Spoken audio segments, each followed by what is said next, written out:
But then this is dangerous because what if the Secretary General, if we are dependent on persons or a person, what if the Secretary General goes on vacation for 3 months, is in a hospital for 6 months, goes on leave for 7 months, no Filipino citizen can file an impeachment complaint against any impeachable official, even if it is sponsored by a representative of the House?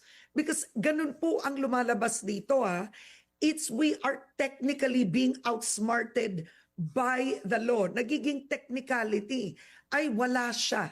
Kaya hindi pwede tanggapin. All right, joining us this morning is House Justice Committee Chairperson, Batangas Representative Jervil Luistro. Representative Luistro, good morning to you. Good morning, Karen, and good morning to all the televiewers. All right, as the session's open today, dapat maintindihan muna ng publiko, no? Meron bang impeachment complaint sa ngayon? Kahit ano pa po ito laban sa Pangulo or sa Vice Presidente na nakasalang ngayon sa House Justice Committee? Kahit isa po, meron po ba? Right now, Karen, wala pa, no?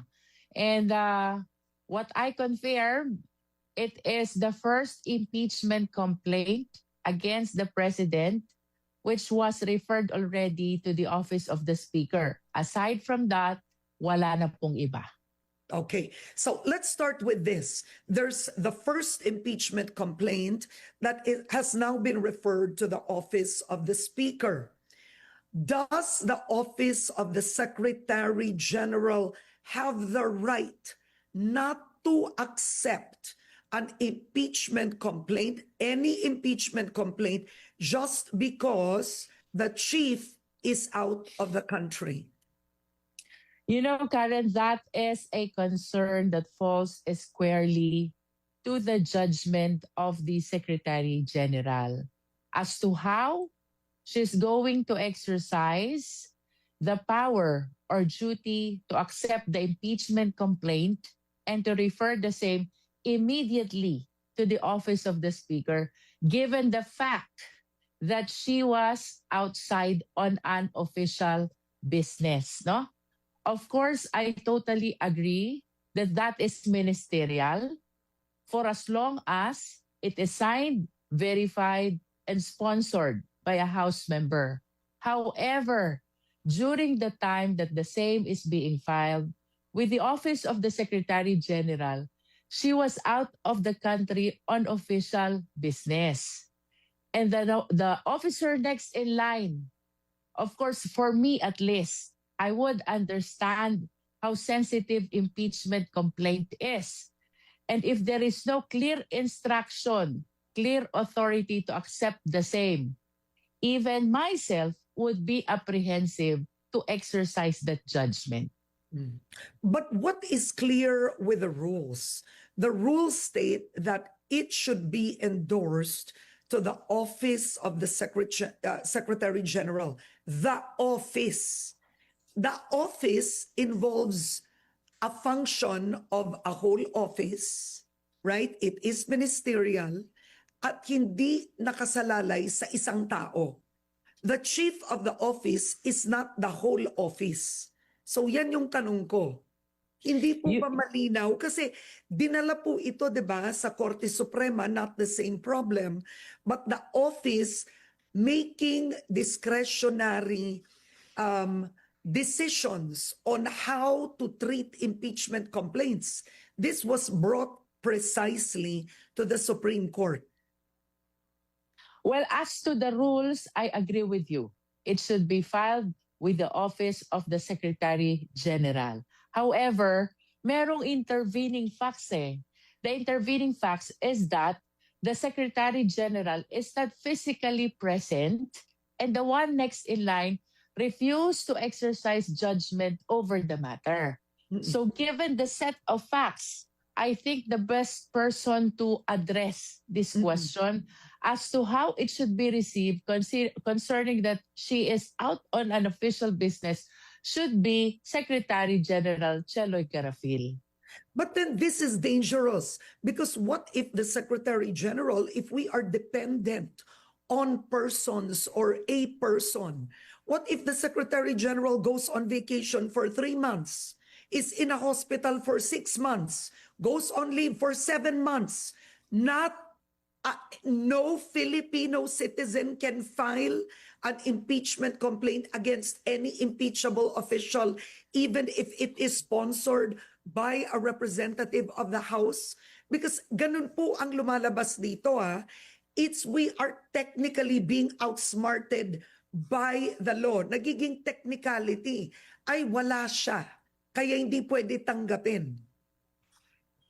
That is why her judgment should be exercised properly, no? Pag sinabi Oo. naman natin But why exercising does the it judgment. depend on her? This is what disturbs me as a taxpayer. Why is a constitutionally guaranteed protection of any citizen to file an impeachment complaint? Why is it now dependent on one person? Why It is are not- my rights it is- dependent on one person? It is not actually dependent on one person. It just so happened that she is not physically present and the one next in line refused to exercise the judgment, no?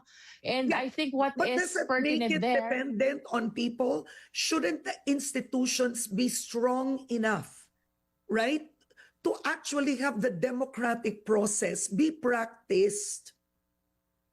well, it is true that it is a constitutional process. It is a prerogative of the sovereign Filipino people. And it is in much reason that we should be cautious in implementing or exercising that judgment, no? So I understand that predicament, no? And it seems that I don't think that is deliberate because as a matter of fact, the Secretary General is on official business outside.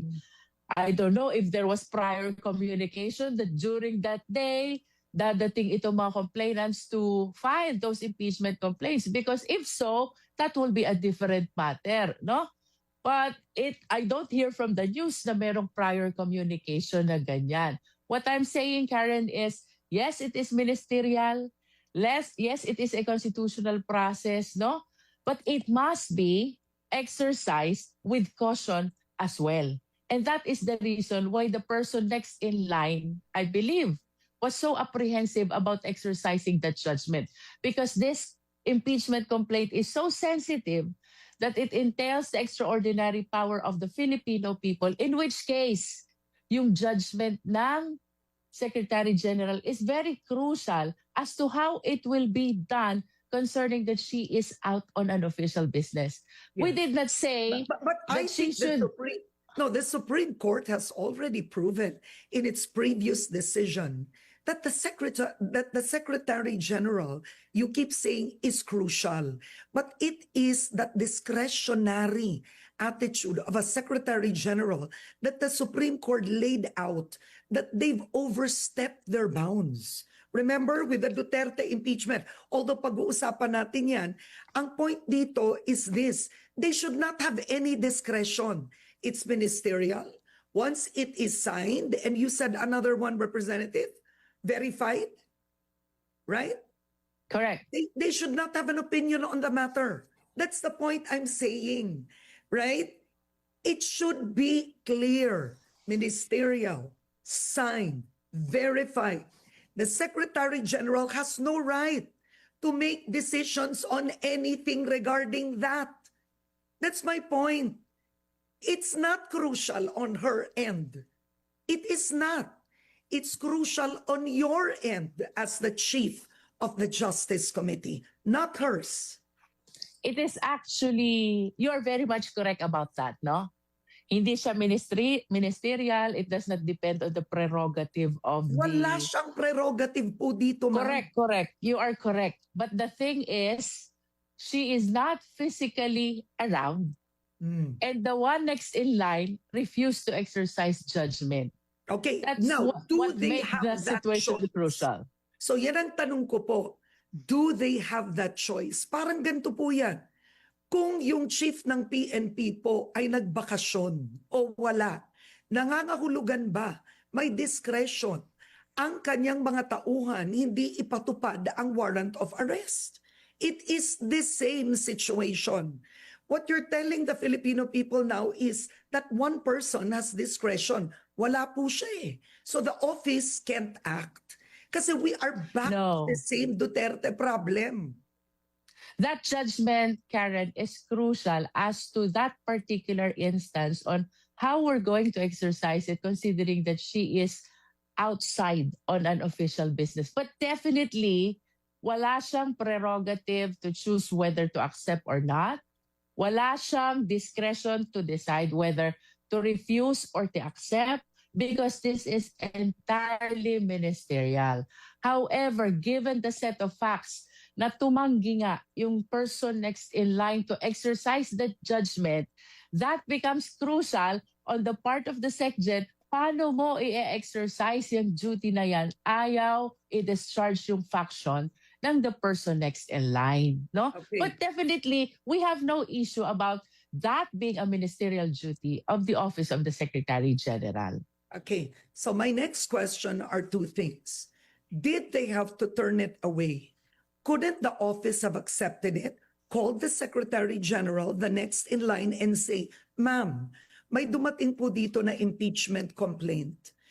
Ano po to? Signed and verified. Tatanggapin po ba natin, ma'am?" Is that a possibility? Could that have been a fair action?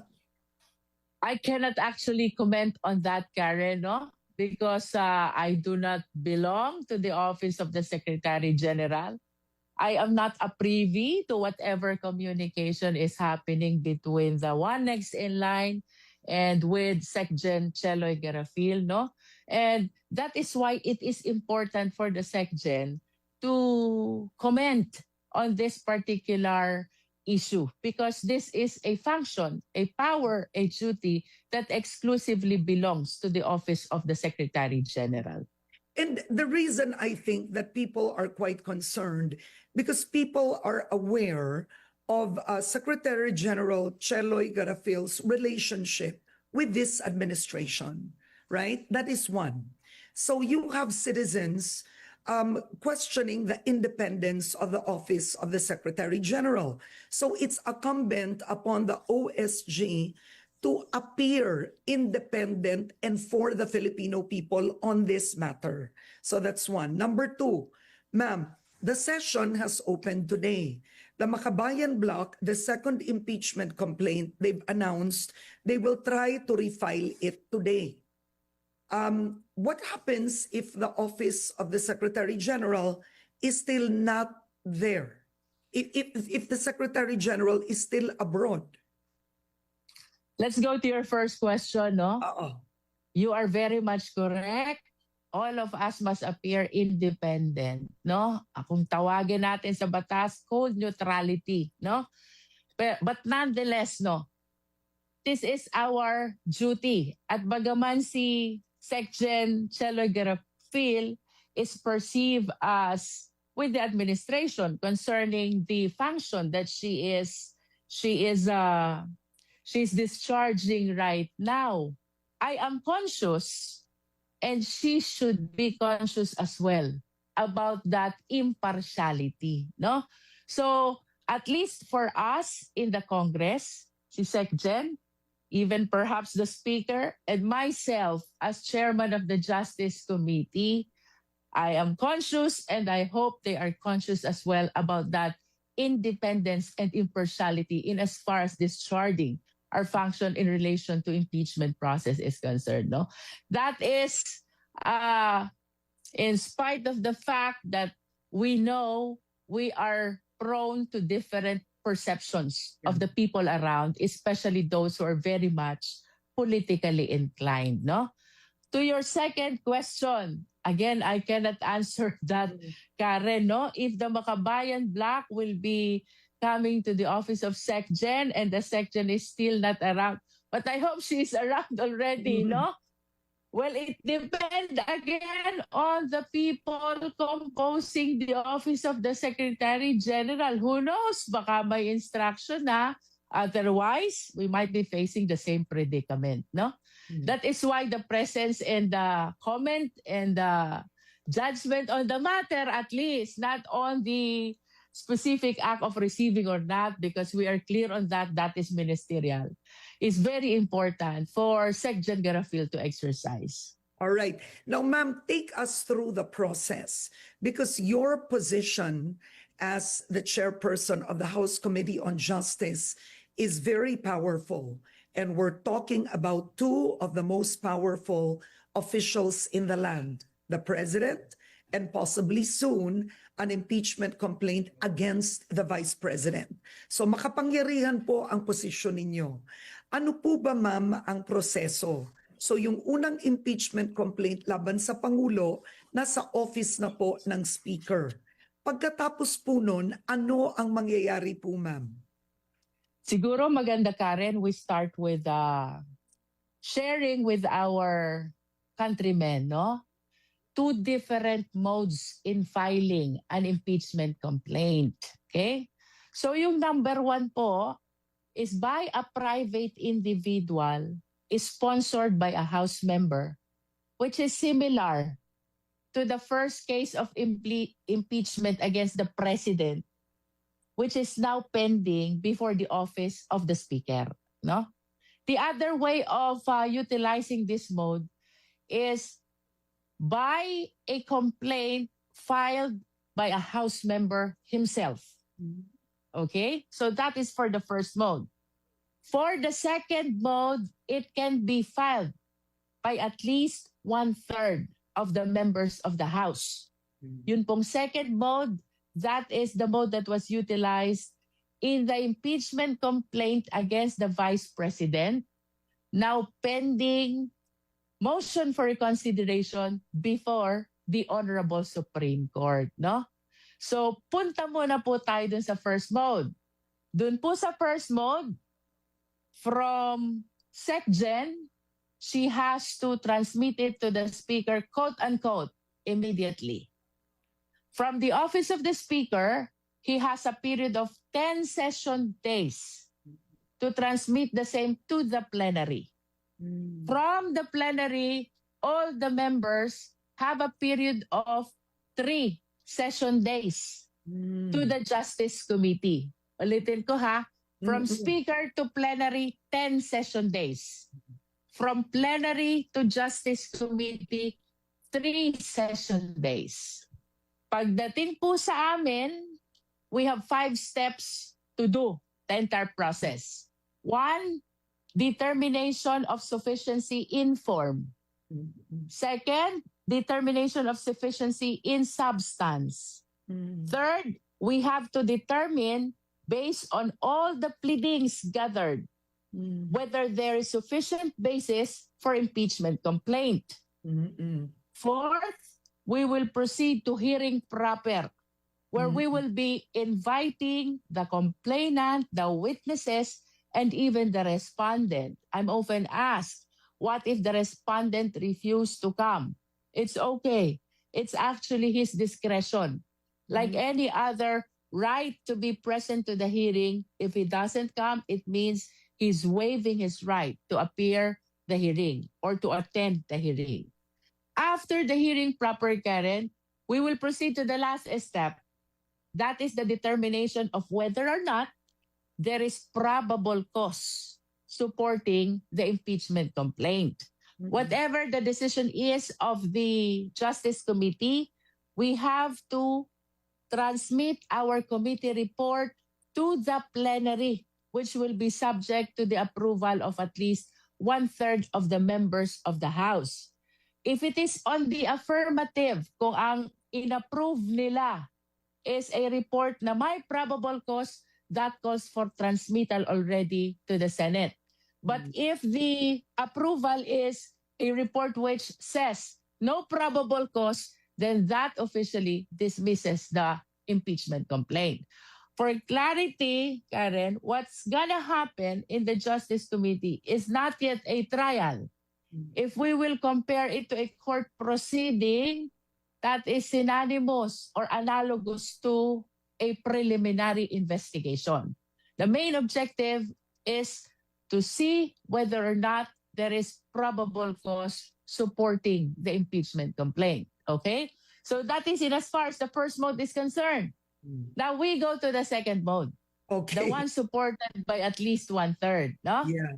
Dito po sa second mode, from SecGen to Speaker, from Speaker to plenary, once it is approved by at least 1/3, the articles of impeachment under the Constitution and under the present rules on impeachment of the House of Representatives, it allows transmittal, immediate transmittal to the Senate. No? Ito po, in layman's term, for the understanding of our countrymen, para itong express lane. Sapagkat dito po sa second mode, the one supported by 1/3, no need to refer it to the Justice Committee. From plenary, diretso sa Senate. So actually, tama kayo, malinaw po yan kasi yan yung nangyari sa impeachment complaint laban kay dating Pangulong Joseph Estrada. 'Di ba? 1/3 inakyat sa Senado, pero ang problema, ang Korte Suprema ngayon, tama ba ito ma'am, nagdagdag sila, 'di ba, ng additional rules na ito ang kini-question po ninyo. Ang gusto ng Korte Suprema, kahit nagkabotohan ng 1/3, idaan pa rin sa Justice Committee sa House. Tama, Well, ma'am? I think, Karen, the decision is silent about referring it to the Justice Committee. But what they express in the decision, there must be notice to be given to the respondent, and she should be given the opportunity to file her answer. No? At least we call that the requirement of due process. No? But this requirement actually is not currently provided under the Constitution and even under the rules on impeachment. No? So, para sa understanding po ng kalahatan, yung first impeachment complaint natin against the Vice President, on that ground na walang notice, hindi nakasagot ang respondent, was declared as unconstitutional. No? Ito po ay question ng House of Representatives via motion for reconsideration, which to this date ay hindi pa rin po nadidesisyonan ng Supreme Court. I've said this in my prior interviews, Karen, no?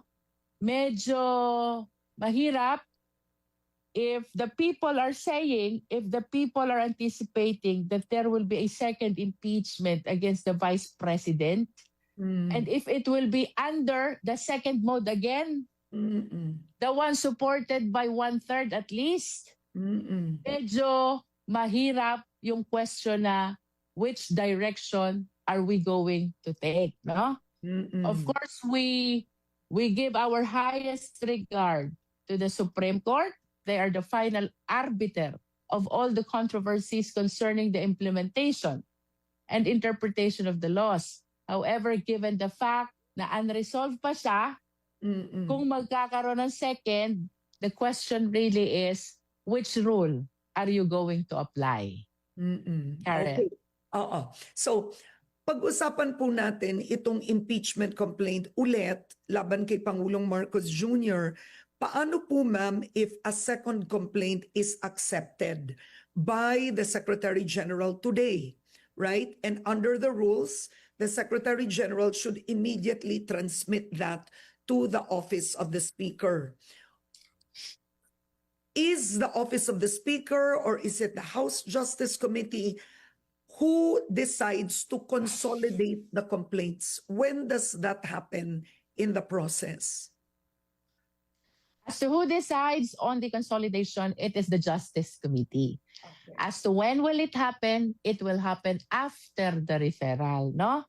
To further explain that, Karen, from the plenary to the Justice Committee, kung alin yung mauna na impeachment complaint, that triggers the running of 1-year prohibition period. And that is the Francisco ruling. Ang sabi sa ilalim ng saligang batas. Palinaw ulit po kasi very controversial yung 1-year ruling. Para Correct. sa inyo po, kailan natitrigger ulit ang 1-year ban? At what moment in time? Based on Francisco ruling, it is the referral to the Justice Committee which completes the initiation process, no? So to my understanding, kapag may naunang isa, let us say the Opo. first impeachment complaint, it completes the initiation process, which means may nakafile ng impeachment and no subsequent impeachment complaint shall be entertained anymore. No? So you Ang can't sabi- consolidate. You cannot consolidate anymore. If that is one only. Ngayon, Karen, kung magpapang-apang-abot sila sa floor and the plenary will be transmitting all these three at the same time in one transmittal, then the Justice Committee will be prompted to consolidate all three impeachment complaints. So, Representative, hearing you right now, the fears and suspicions of some critics that the impeachment complaint filed, this strategy is reminiscent of Oliver Lozano, of former President Gloria Macapagal Arroyo. A weak complaint is filed. Majority of the House was supporting Gloria then. And then it was passed to the House Justice Committee. Wala nang ibang na-file. Are there fears? Would you say that there's basis to the fears of some netizens? Karen, kasi ako I do not want to delve on matters really that does not fall under the jurisdiction of the Justice Committee. My perspective as the chairperson is to be ready to accept whatever impeachment complaint will be referred to the Justice Committee. If that is one, then that will bar all the subsequent impeachment complaints. If they will be transmitted at the same time, then we will be prompted to consolidate them. If this is analogous to what happened in the past, I cannot comment on that, Karen. Okay, because some have said the second complaint supported by the Makabayan Bloc is more substantial. Some have said the first one, I haven't read the first one in great detail, ma'am, is they've described it as weak. So, ma'am, halimbawa po, the Speaker, as session opens today, tama po ba ito technically? He can already put that complaint to the floor sa plenary. Is it possible for the plenary, technically speaking, to decide to pass it to the House all within one day today? Is that possible in technicality? Well, Karen, that is a judgment that belongs to those respective offices, no? I cannot really comment on that.